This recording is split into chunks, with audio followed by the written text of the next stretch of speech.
우리는 우리의 삶 속에서 기적적인 방법으로 하나님이 역사하시기를 바랍니다.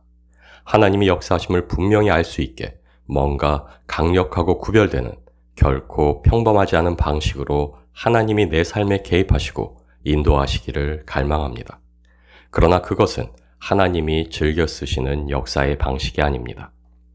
오늘 본문에서 엘리야는 절망 중에 하나님을 만납니다. 오늘 본문 이전에 일어나는 사건은 우리가 너무도 잘 알고 있는 사건입니다. 갈멜산에서 엘리야가 우상 숭배자들과 벌인 대결이 바로 그것입니다. 바알과 아세라를 섬기던 850명의 제사장들과의 대결에서 결국 엘리야가 승리합니다. 그리고 850명의 우상을 섬기던 제사장들은 그곳에서 그 대결을 지켜보던 이스라엘 백성들에 의해 그 자리에서 죽음을 맞게 됩니다. 그리고 이 일로 엘리야는 우상 숭배자들의 수장이었던 이사벨 여왕에게 목숨을 위협받으며 쫓기게 됩니다. 갈멜산에서의 사건은 분명 하나님이 초자연적인 방식으로 개입하신 하나님의 역사였습니다. 엘리야는 그 사건을 겪으며 드디어 하나님께서 이스라엘을 회복시키시는 대사역을 시작하시는구나 라고 확신했을 것입니다. 850명의 바알과 아세라를 섬기던 제사장들의 죽음을 시작으로 이스라엘 땅에서 모든 우상의 제단이 무너지고 하나님께서 이스라엘 민족을 기적적으로 회복시키시는 놀라운 역사를 소망하고 꿈꿨을 것입니다. 그러나 안타깝게도 사건의 방향은 엘리야의 기대와 소망대로 흘러가지 않습니다. 당시의 제사장들은 아무나 할 수 있는 직위가 아니었습니다. 왕족 혈통이거나 고급 귀족의 혈통을 가진 가문만이 제사장을 배출할 수 있었습니다. 갈멜산에서 존귀한 신분과 막강한 배경의 가문을 가지고 있던 850명이 죽음을 당했습니다. 갈멜산에서의 사건은 단지 엘리야의 목숨을 거두는 것만으로 결말지어질 성격의 사건이 결코 아니었습니다. 무슨 일이 일어났을지는 불을 보듯 뻔합니다. 존귀한 신분을 가진 바알과 아세라를 섬기던 850명의 제사장들의 가문들이 불같이 일어나 그들의 목숨에 걸맞는, 아니 그 이상의 목숨으로 보복하려 했을 겁니다.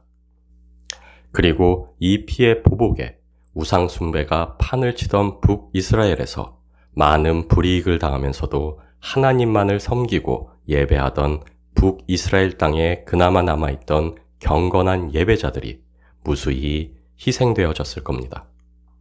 이스라엘의 회복이라는 엘리야의 기대와 소망과는 정반대되는 일이 일어났습니다.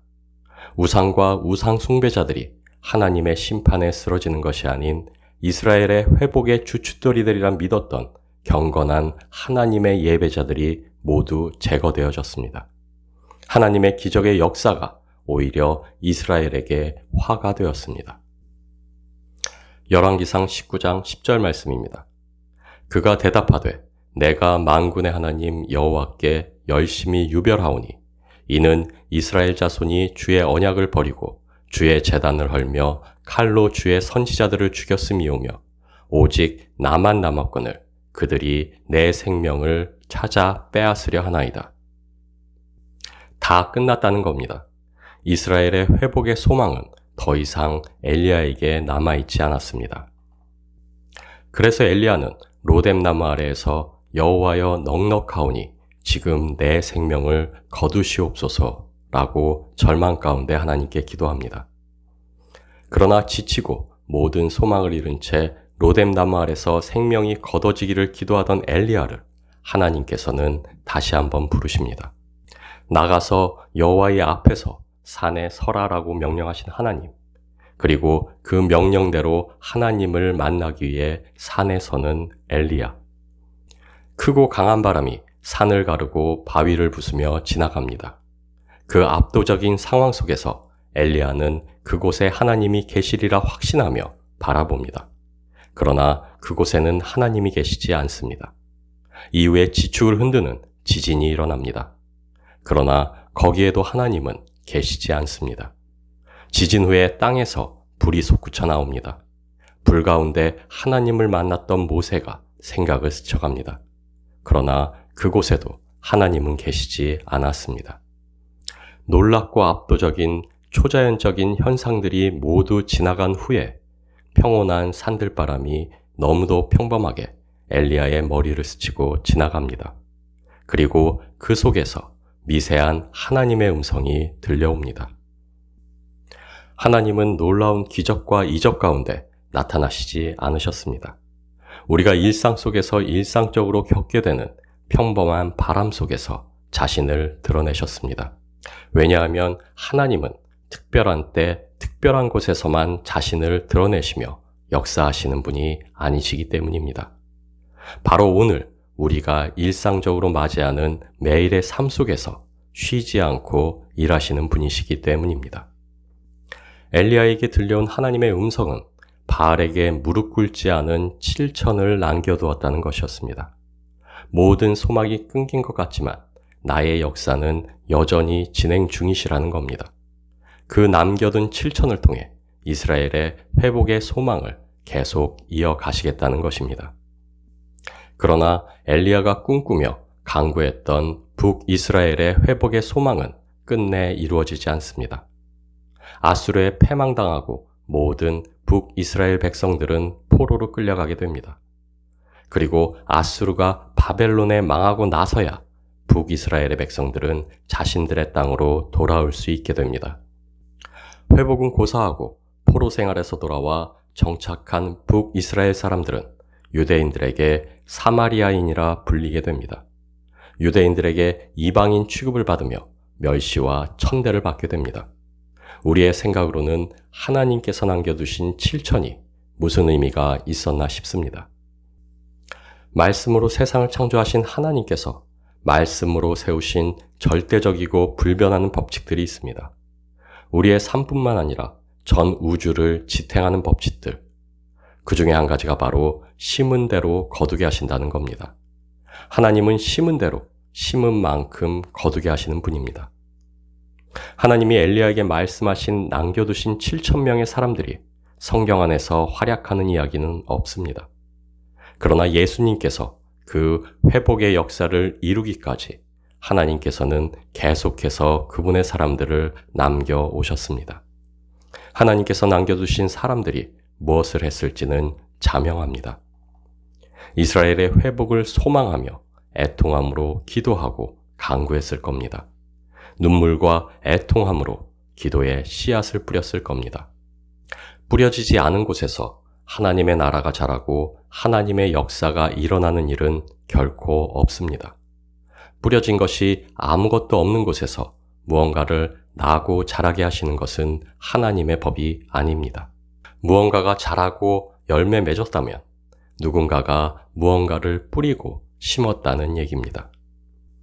성경 안에서 남유다가 패망하고 포로로 끌려가는 이야기 속에서도, 그리고 페르시아의 고레스 왕의 칙령으로 다시 이스라엘 민족이 예루살렘으로 돌아와 성벽과 성전을 새롭게 건축하고 회복하는 역사 속에서도 북이스라엘의 후손들의 이야기는 언급되지 않습니다.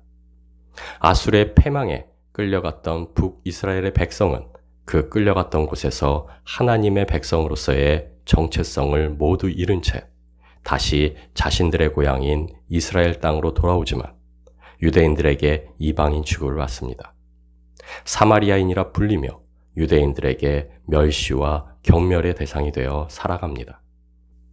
이스라엘의 역사와 상관없이 여겨졌던 북이스라엘의 후손들, 즉 사마리아인들의 이야기는 더 이상 이스라엘의 역사 속에서도 성경 안에서도 잊혀져 기록되지 않습니다.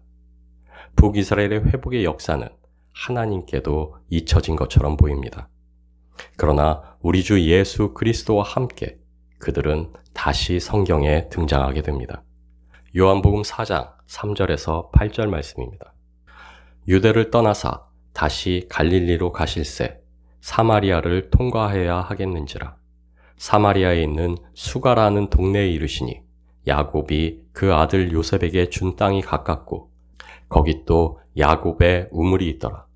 예수께서 길 가시다가 피곤하여 우물 곁에 그대로 앉으시니 때가 6시쯤 되었더라. 사마리아 여자 한 사람이 물을 기르러 왔음에 예수께서 물을 달라 하시니. 다시 성경에 등장한 사마리아인들에 대한 이야기는 이 수가라는 동네의 우물가에서 시작됩니다. 그리고 구원의 역사가 예수님과 사마리아 여인의 우물가의 대화로부터 시작됩니다. 유대인들이 거부했던 예수님의 그리스도 되심. 그러나 수가의 사마리아인들은 예수 그리스도를 믿고 구원을 얻게 됩니다. 엘리야에게 말씀하셨던 북이스라엘을 위해 남겨두신 7,000명. 그 열매가 아무것도 없는 곳에서 맺혀졌을 리가 없습니다. 그 7,000을 남기기 위한 선대의 기도와 발행과 부르짖음, 그리고 하나님의 말씀에 순종하는 이들의 파종이 있었기에 하나님께서는 타락한 북이스라엘에서 7,000이라는 열매를 거두어 보존하실 수 있으셨습니다. 그리고 그렇게 이어진 남겨진 자들의 기도의 열매가, 순종의 열매가 결국은 예수 그리스도의 때까지 이어졌기에 멸시받고 천대받던 사마리아인들의 동네는 하나님의 구원에 이를 수 있었습니다. 시편 126편 5절에서 6절 말씀입니다. 눈물을 흘리며 씨를 뿌리는 자는 기쁨으로 거두리로다. 울며 씨를 뿌리러 나가는 자는 반드시 기쁨으로 그 곡식단을 가지고 돌아오리로다. 저와 여러분은 단지 거두는 이들로만 부름받지 않았습니다. 열매를 누리기만 하는 인생으로 하나님 앞에 서 있지 않습니다. 우리의 후대가 또한 거두게 하기 위해 오늘도 하나님 앞에서 쉬지 않고 심어야 하는 이들로 부르심을 잇고 있는 것이 바로 저와 여러분입니다. 하나님은 산과 강을 가르시는 표적과 기사로 역사하시기를 즐겨하시는 분이 아니십니다. 하나님은 평온한 일상 속에서 평범하게 그분의 말씀에 순종하는 이들을 통해 역사하시기를 즐겨하는 분이십니다. 저와 여러분이 매일의 삶 속에서 하나님의 계명에 순종하는 것은 결코 작은 일이 아닙니다. 산들바람 속에서 그분의 음성을 들려주시듯 우리가 행하는 평온한 일상의 순종을 통해 그리고 소망 중에 부르짖는 기도를 통해 하나님은 역사하십니다. 하나님 앞에서의 우리의 사명은 우리의 생이 다하기까지 끝나지 않습니다.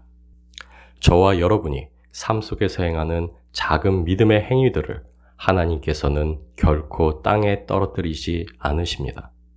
왜냐하면 하나님께서는 거두시기 위해 우리를 심는 자들로 부르셨기 때문입니다. 오늘 내가 무언가 하나님의 선한 씨앗들을 심고 있다는 사실은 하나님께서 거두고자 하시는 무언가가 있다는 것을 의미합니다. 저와 여러분이 기도하고 있다는 사실 자체가 하나님 안에서 믿음의 덕을 세우기 위해 다름질하고 있다는 사실 자체가 하나님이 이루실 놀라운 일이 있다는 증거가 됩니다. 하나님께서 무언가를 이루시기 위해 우리로 마음의 소원을 두고 기도케 하시는 분이시기 때문입니다. 이것이 우리가 소망 중에 기도를 멈추지 말아야만 하는 이유입니다. 우리가 소망 중에 주의 계명에 순종함으로 믿음의 선한 씨앗을 심는 삶을 지속해야만 하는 이유입니다. 기도하는 부모의 등을 보며 자란 아이가 결국 기도하는 사람이 됩니다. 주의 계명에 순종하기 위해 몸부림치는 부모의 삶을 바라보며 자란 아이가 결국 주의 계명에 순종하는 삶을 살기 위해 몸부림칩니다. 저와 여러분의 기도는 순종은 선한 씨앗으로 뿌려지고 심겨집니다. 그리고 하나님께서는 그것을 자라게 하시고 그것의 열매로 다음 세대 가운데서 역사하게 하십니다. 주의 계명에 순종하는 믿음의 선한 싸움 가운데 뿌리는 인생들로 사십시오. 세상에 썩어질 것이 아닌 썩지 않을 하늘의 것들을 세상 가운데 심는 이들이 되십시오. 주 안에서 기도하시며 그 기도의 자리에서 주의 나라를 꿈꾸며 저와 여러분의 기도가 애통과 눈물로 이 땅 위에 심겨지게 하십시오. 기쁨과 감사로 드리는 기도의 씨앗들을 이 땅 위에 심으심으로 우리의 다음 세대가 이 죄악된 세상 가운데 믿음의 선한 싸움을 이어갈 수 있게 하시고 소망의 열매를 바라볼 수 있게 하십시오.